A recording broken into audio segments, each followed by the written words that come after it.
Well, now joining us to discuss what comes next in Gaza and for Israel is Dr. Einat Wilf, a former MK and the author of The War of Return.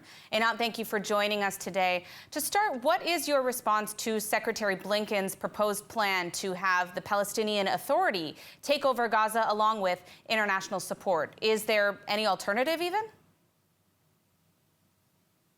This is still stuck in the past. I think we would have learned by now that the problem has never been just Hamas or this.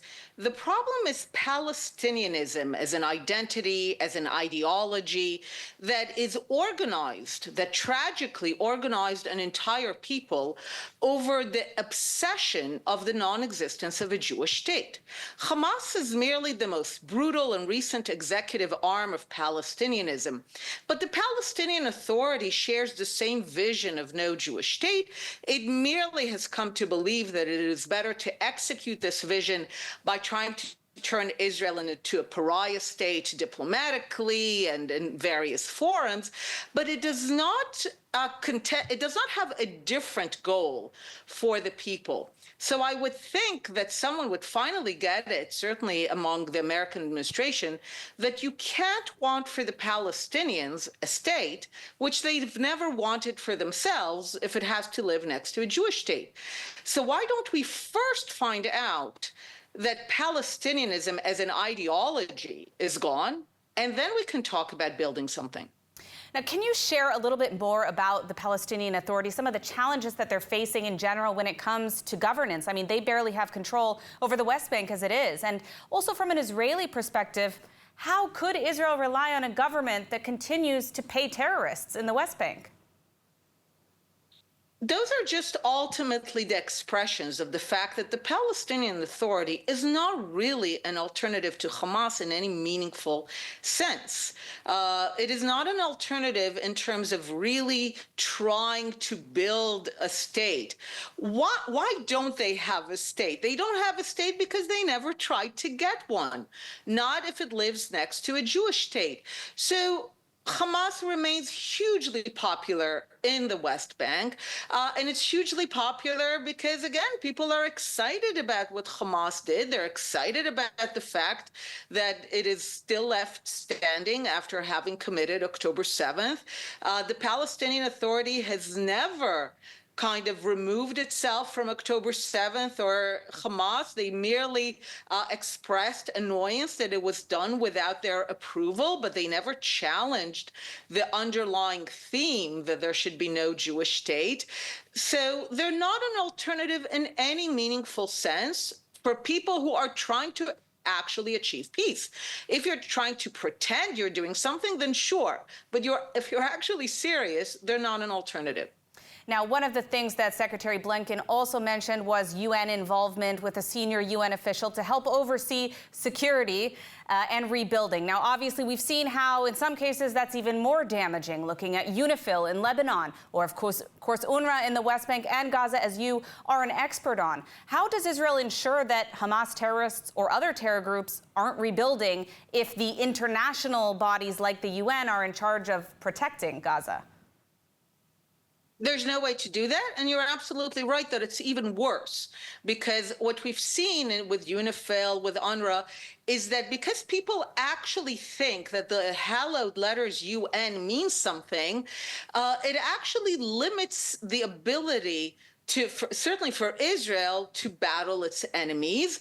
Hezbollah built at our doorstep the mechanism for our annihilation. We know what they built in the north was 1,000 times what Hamas built in Gaza, and what Hamas built in Gaza was 1,000 times worse than our worst nightmares. So, and in the north, it was built under the camouflage of UNIFIL. In Gaza, it was built with the camouflage of UNRWA, but it's merely camouflage. So better not to have camouflage and actually know who your enemy is. The only way to ensure that nothing evil is being rebuilt in Gaza is to actually insist that the ideology of Palestinianism, the ideology, not the people, dies. And the ideology has four tenets: from the river to the sea, no Jewish state, perpetual refugeehood, and return.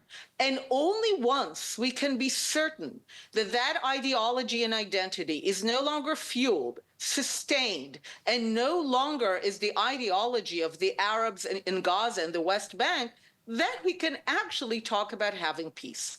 Now, finally, Israel is moving forward with some kind of a hostage deal, not completely finalized yet. What's your take? Is this a good deal? Is there even another choice? So those are two different things, unfortunately. Of course, it's not a good deal in the sense that even the idea that Israel has to negotiate the release of people who were kidnapped from their beds on a Shabbat morning, that Israel has to negotiate with those who have invaded and violated Israeli sovereignty, that already is a terrible message. And it's a terrible message that has been normalized for months.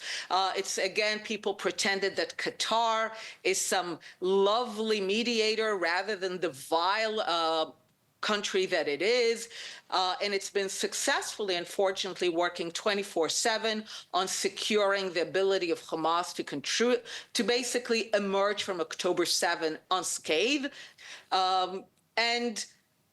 So, of course, it's terrible. The message should have been from day one: Israel owes you nothing, and you release the hostages, or, I mean, Israel does not need to supply you. It does not need to supply its enemy while the enemy holds its hostages, and we will give everything that Israel needs to unequivocally win until you surrender and release the hostages. So clearly that would have been the better one.